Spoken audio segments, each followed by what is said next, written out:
جماعت اسلامی کے لوگ ہمارے ساتھ شامل تھے پروٹیسٹ میں، ہم ان کے ساتھ مل کے وہ کر رہے تھے، اور جب اپلیکیشن ہمیں معافی نامہ لکھ کے دینا پڑا اپلیکیشن کہ بھائی آپ ہم سے جو ہے نا ہم معافی نامہ لکھ کے دے رہے ہیں کہ آپ ہمارے میٹر بحال کریں، یعنی اس حد تک جا کر ہمارے ساتھ ہینڈ ہوا ہے، اور اتنا ڈس اپوائنٹ ہوا میں اس وقت کہ سب کے بل بھرے ہوئے ہیں اور صرف ہم 4-5 یہ لوگ بل ایسے تھے جن کے بل احتجاج کس کے خلاف کی ہے؟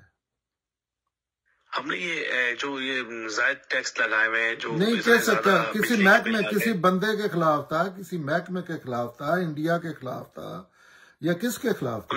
ایسی ہے نا کراچی الیکٹرک سے آپ اس کے خلاف جماعت اسلامی بھی جو ہے، جو اگر کوئی کرتا ہے تو وہ بھی اپنے ووٹ لینے کے لیے کر رہی ہے، حالانکہ جماعت اسلامی کا تو ساری تباہی میں بڑا حصہ ہے۔ جماعت اسلامی جو ہے بطور جماعت، اس نے تو جتنی ڈکٹیٹرشپ پاکستان میں سٹرونگ ہوئی ہے، اس میں یہ ان کا کردار ہے خاص۔ ہمیشہ اس نے ڈکٹیٹروں کا ساتھ دیا ہے، اور ساتھ بھی ایسے دیا ہے کہ جیسے یہ برات کے آگے خسرا نہیں ناچتا، یہ ان کے اشاروں پہ ایسے ناچتے تھے سیاستدانوں کے خلاف۔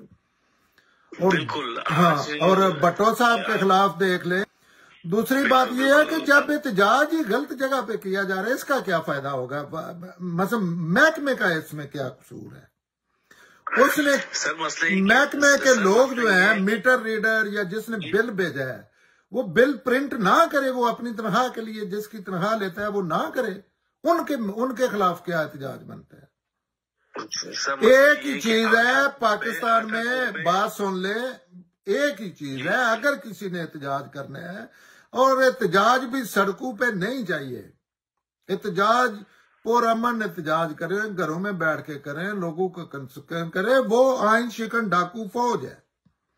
جب قیامت تک سسٹم نہیں چلے گا، یہ کوئی چیز نہیں صحیح ہوگی۔ فرشتے آپ بھی آ کے اس کو صحیح نہیں کر سکتے۔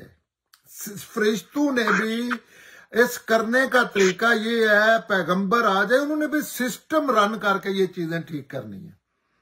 وہ چلانے والے آپ کے ہیرو ہیں، ان کے خلاف جس نے بھی بات کی ہے، سیاست دانوں نے، آج بھی عمران خان کر رہے ہیں ان کے خلاف، وہ جیل میں پڑا ہے، لیکن نہیں، لوگ نہیں کرنا چاہتے، نہیں کرتے۔